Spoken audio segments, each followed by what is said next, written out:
Buenas tardes, buenas noches o cuando me vean en esta clase. Esta sería la primera clase de las que les voy a mandar grabadas. Es lo que habíamos convenido el lunes anterior. Espero poder subir esta clase o esta parte de la clase el día miércoles 10. Y básicamente vamos a tratar de terminar en esta primera parte lo que vimos de Japón y lo que dejamos incompleto la clase del día lunes. El lunes habíamos dejado cuando yo pretendía explicar cómo eran las relaciones de trabajo del Japón a partir de la posguerra y había empezado con ese intento de explicación que quedó totalmente interrumpido. Voy a retomar desde un poquito antes y voy a tratar de aclarar algunas cuestiones previas que habíamos ya visto en la clase del día lunes. Habíamos hablado del nacionalismo japonés. Yo les había dicho que existían diversos momentos del nacionalismo japonés. Voy a tratar de marcar claramente los periodos. El primer momento surge con el modelo Meiji. ¿Se acuerdan que habíamos dicho? Las transformaciones. No vamos a volver sobre lo que ya expliqué en diversas oportunidades a lo largo del año. Después hay un periodo que es el que nos empieza a interesar, que es lo que ellos llaman el periodo Showa, que es cuando asume Hirohito como emperador. Hirohito va a ser emperador entre el año 1926 aproximadamente y 1989, creo que dijimos el otro día. Es un larguísimo periodo y es un periodo que ustedes se darán cuenta que fue total y absolutamente diverso, porque en ese periodo fue parte del crecimiento de Japón, la Segunda Guerra, la posguerra, periodo inmensamente extendido en el siglo XX. En ese periodo se produce una doctrina que ellos van a llamar la doctrina Amau, que para explicar rápidamente y de manera medio tosca es como la doctrina Monroe, pero aplicado por los japoneses. O sea, Asia para los asiáticos, o mejor dicho, Asia para los japoneses sería. No lo dicen tan explícitamente, pero básicamente es como que Japón define que los destinos de Asia, básicamente Asia suroriental, y si quieren extiéndanlo hasta Filipinas y todo ese tipo de islas, están bajo su control. Y lo que hacen es tratar de desplazar claramente a las potencias europeas e incluso Norteamérica de ese espacio. ¿Cuál es la facilidad o el marco de posibilidades que les permiten esa política regional? Básicamente la crisis del 29 y la depresión de los años 30 en que Estados Unidos y Europa, que a Estados Unidos y a Europa le afectan terriblemente y que van a permitir, aunque a Japón lo va a sufrir de alguna manera, le va a permitir a Japón dominar o hegemonizar gran parte de esos territorios, fundamentalmente China, Corea, que ya venía metiendo sus garras, pero también los va a extender por Indochina y otras regiones importantes de la zona. ¿Cómo es ese nacionalismo? Empiezan a construir una identidad entre Hirohito y la nación. ¿Cuáles son las bases de sustentación de ese nacionalismo? Básicamente hay dos posibles explicaciones que no son contradictorias, pero que sí admiten diferentes matices para la comprensión. Algunos sostienen que el poder deviene básicamente del poder del emperador. Hirohito, ¿se acuerdan que hemos dicho que era un modelo de imperio absoluto, con un emperador considerado casi un semidios, y otros analizan que ese nacionalismo establece su poder, su control hegemónico básicamente en el militarismo y básicamente en un nuevo grupo hegemónico constituido por la alta oficialidad de las Fuerzas Armadas, que desarrollan desde el principio del siglo, pero básicamente a partir de los años 20-30, un expansionismo muy fuerte basado en ese fuerte o determinante poderío militar. Lo habíamos visto más o menos el otro día, cuando yo dije que adquiere un rol muy importante la Marina. Todo lo que esté vinculado a la industria naval va a ser fundamental, y a la industria militar. Japón sufre una crisis análoga a la crisis del 29, 2-3 años antes.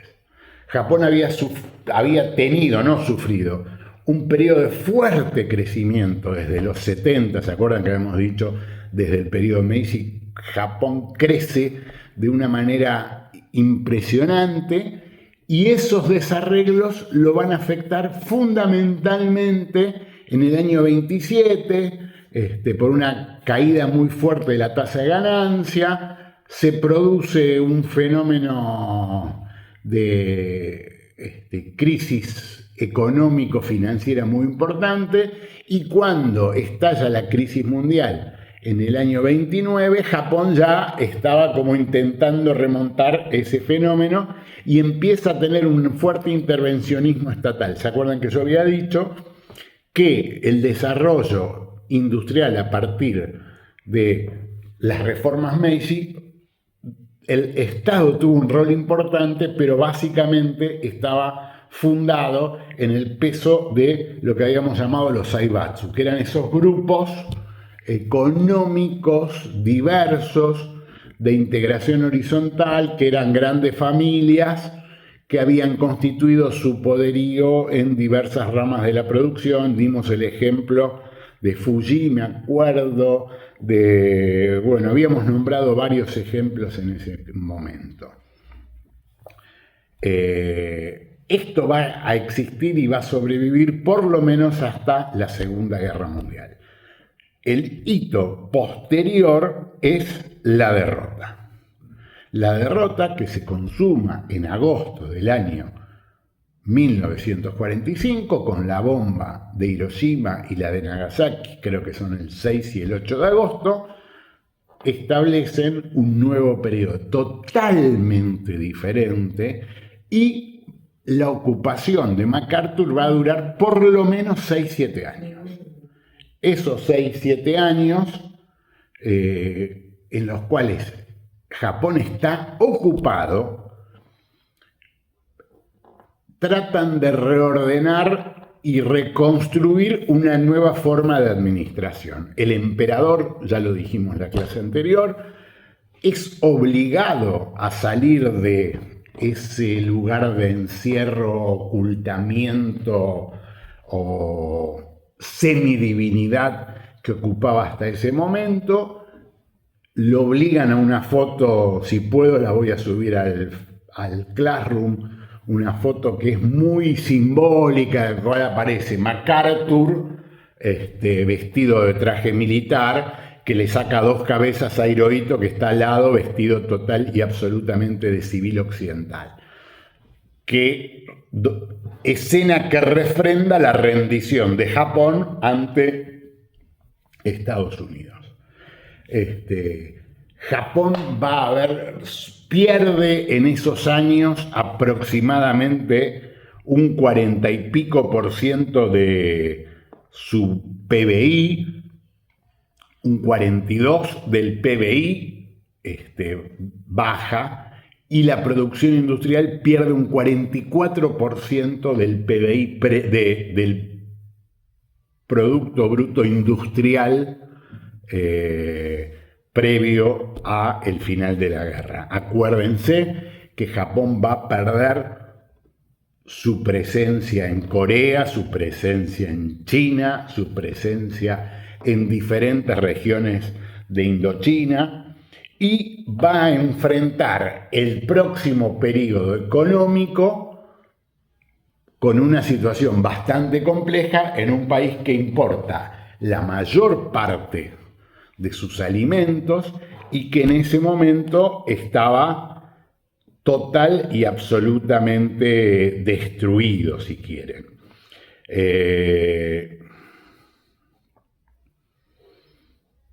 Si queremos hacer una síntesis de lo que pasó antes, tendríamos que decir que el periodo imperial anterior es un periodo basado en el militarismo, en los Zaibatsu y en la alianza entre estos sectores y el militarismo y la casta militar. Mientras que esto se corta con la derrota y esos dos sectores que habían sido dominantes, hegemónicos de Japón, son absolutamente marginados, transformados y desatendidos. O sea, desaparece la casta militar, muchos de estos militares van a ser juzgados y condenados en los juicios de Tokio, que son un equivalente o una situación medio análoga a la situación de los juicios de Nuremberg, y los Zaibatsu comienzan a ser disueltos y van a ser sustituidos, convertidos en otra cosa que vamos a tratar de explicar a partir de ahora.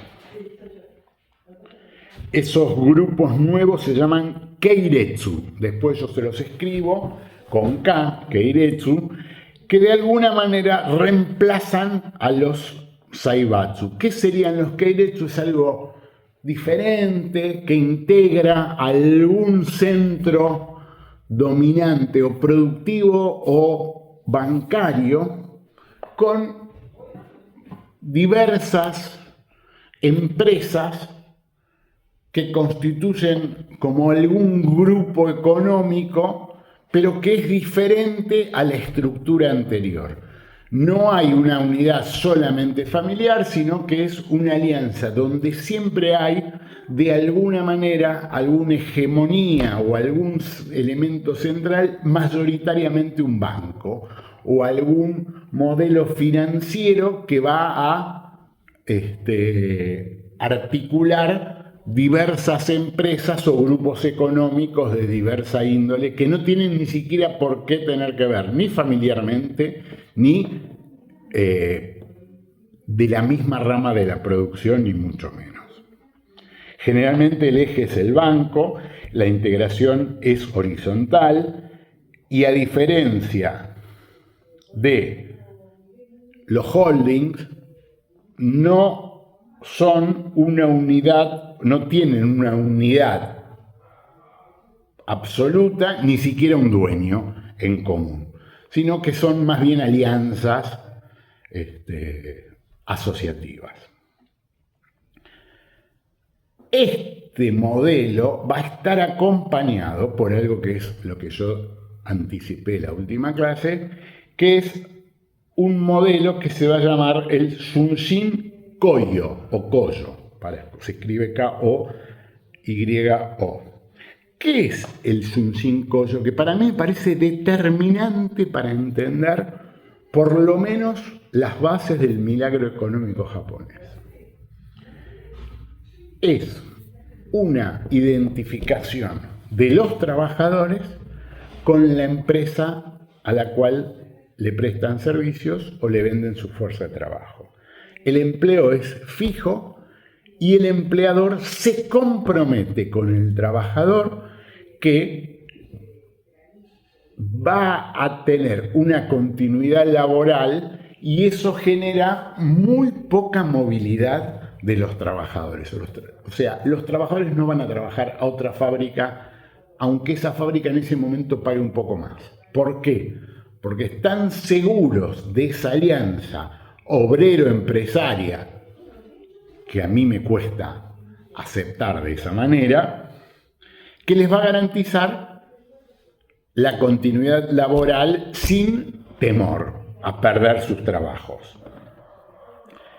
Eso va a generar una alianza también entre los sindicatos obreros y patronales, con situaciones de continuidad laboral muy fuertes. Esa va a ser probablemente una de las bases del milagro japonés. El milagro japonés, que es el que todos conocemos, e Insaurralde estará diciendo, querrá decir un montón de cosas en este momento, se define por ese fenómeno de explosión económica e industrial que va a haber en Japón entre el 51 y el 89, que va a transformar a Japón de un país absolutamente destruido, que había perdido la mitad de su producto bruto, que había perdido la mitad de su industria, que tuvo que reorganizarse para construir otra industria, que perdió su industria naval porque fue uno de los ejes de la rendición y que le exige MacArthur, en la tercera economía del mundo aproximadamente en los 70-80. O sea, cómo ese país destruido se va a convertir en la tercera economía mundial en los 70-80. Una de las bases va a ser esta continuidad o estabilidad del empleo que se llama Sushin Koyo.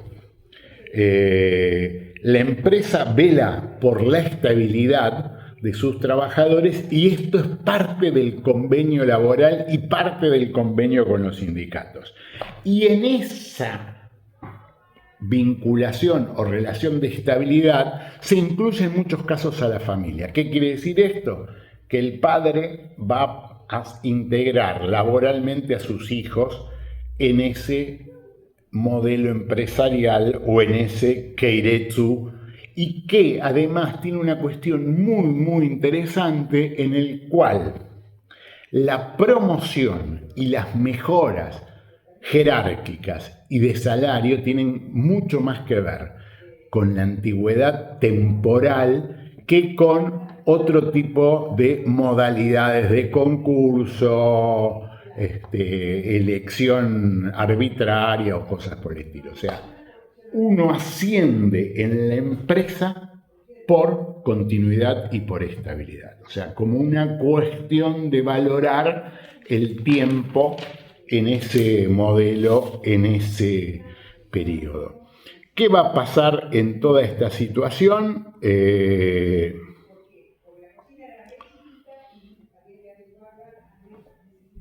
Los primeros 4 o 5 años van a ser muy, muy terribles, los salarios van a ser muy bajos, se va a empezar o se va a construir este nuevo modelo desde una situación muy, muy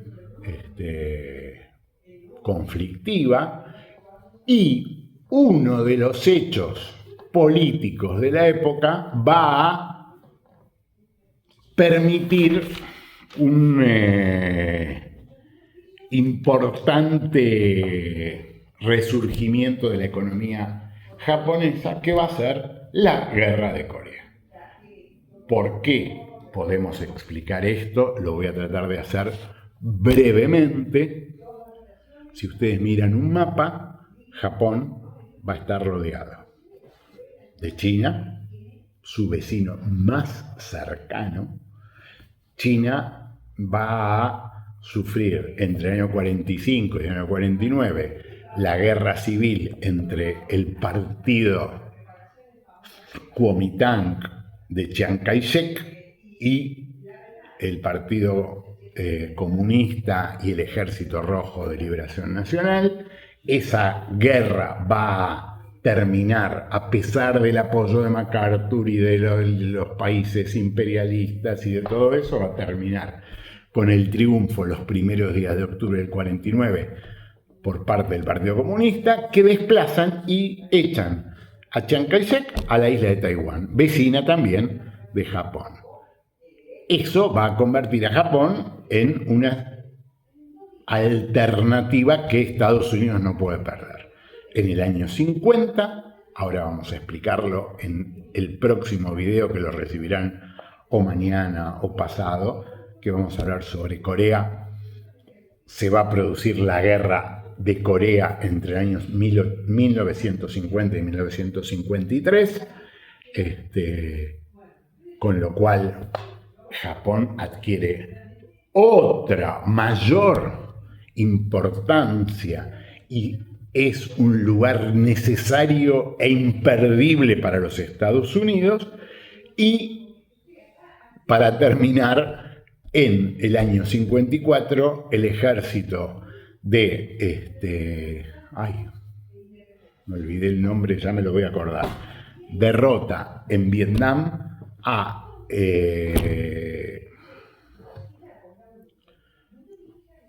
el ejército francés en Dien Bien Phu, y Vietnam se convierte en otro foco importante de conflicto en esa región del mundo. Entonces, si ustedes observan, tenemos China, Corea y Vietnam. Es un arco, empieza por Corea, China y Vietnam. Ese arco es el arco que rodea a Japón, territorialmente, continentalmente, y eso convierte a Japón en una necesidad estratégica para los Estados Unidos. Un primer ministro japonés que se llama Yasuhiro Nakasone, que va a ser primer ministro japonés entre el año 1982 y 1987, define a su propio país como un portaaviones imposible de hundir al servicio de la alianza con los Estados Unidos. Me pareció como muy interesante esta metáfora que va a ser un primer ministro de Japón, y que va a explicar la alianza entre Estados Unidos y Japón y la importancia de la Guerra Fría para esa alianza. Acuérdense que entre las reformas que se le exigen a Japón a partir de su rendición, una de las principales es quitarle absolutamente cualquier tipo de poderío militar y cualquier tipo de posibilidad de desarrollo de la industria militar. Con lo cual, Japón va a ser una necesidad estratégica. Japón va a ser, como dice el primer ministro Nakasone, un portaaviones imposible de hundir en esa región del mundo al servicio de los ejércitos norteamericanos y de las Fuerzas Armadas norteamericanas, pero que se tiene que ocupar de otro tipo de actividades económicas. Y eso va a ser lo que va a hacer Japón. Japón va a empezar a desarrollar una fuerte industria a partir de salarios muy bajos de bienes de capital y bienes de consumo, a partir básicamente durante los primeros años de una fuerte inversión de parte de los Estados Unidos, y en ese contexto se va a producir lo que nosotros conocemos como el milagro japonés, que ya dije hace un rato, dura entre años 51 y 89. Esto no quiere decir que Japón desaparezca en el año 89, sigue siendo una de las principales economías del mundo. Hasta el entrado de los 2000 era generalmente la segunda, la tercera, y se hablaba políticamente de las posibilidades de Japón y cosas por el estilo, pero básicamente el milagro japonés termina en 1989, momento en el que empieza en Japón como un globo bursátil, financiero e inmobiliario que va a provocar terribles crisis en la década del 90. Ese modelo que yo había explicado como de estabilidad laboral, Shunshin Koyo, o Koyo, va a terminar recién en el 2001-2006 con un primer ministro japonés que se llama Junichiro Koizumi. No importan los nombres, tienen excesiva bibliografía para poder aprovechar este tipo de datos. ¿Qué pasa en la política?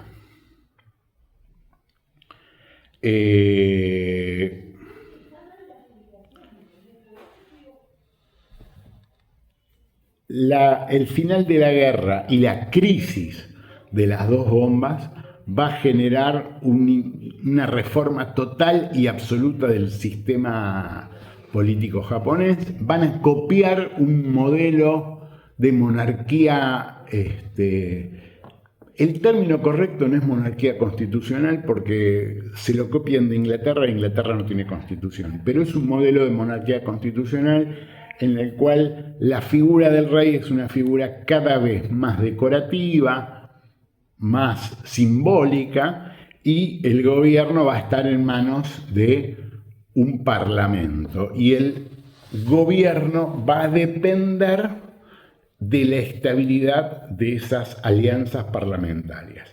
¿Cuál va a ser el partido más importante de Japón? Si quieren, no digo más importante, determinante, casi único en Japón. Digo casi único porque tuvo dos breves interregnos que ya los vamos a nombrar. Un partido que se llama el Partido Liberal Democrático. El Partido Liberal Democrático, que va a tener como una de sus figuras originales a Shigen Yoshida. Shigen Yoshida va a gobernar entre el año 46 y 47 y después va a gobernar del 48 al 54. Tiene un interregno entre el 47 y 48. Va a ser el primer ministro que va a encabezar esa transición y el inicio del milagro japonés. Yoshida va a tener una política obviamente de austeridad durante muchos años. Esos bajos salarios ellos lo cubren con importantes subsidios a la salud y a la educación y esa fuerte estabilidad laboral. Con lo cual se garantiza un modelo, si quieren, analogable, comparable, similar en parte a las políticas de Roosevelt y del New Deal. O sea, conservar fuertemente el trabajo, a pesar de los bajos salarios, tratar de marcar cierto nivel de estabilidad laboral por esa imposibilidad de ser echado del trabajo y por esa forma supuestamente apacible y compromiso de parte del trabajador para con la empresa, lo que hace que el trabajador se esfuerce porque se pone, entre comillas, lo que se llamaría para los paparulos argentinos la camiseta de la empresa o la camiseta del grupo económico, o llámenlo como quieran. Establecen una economía obviamente de libre mercado en absolutamente todo, menos en esa cuestión de la estabilidad laboral.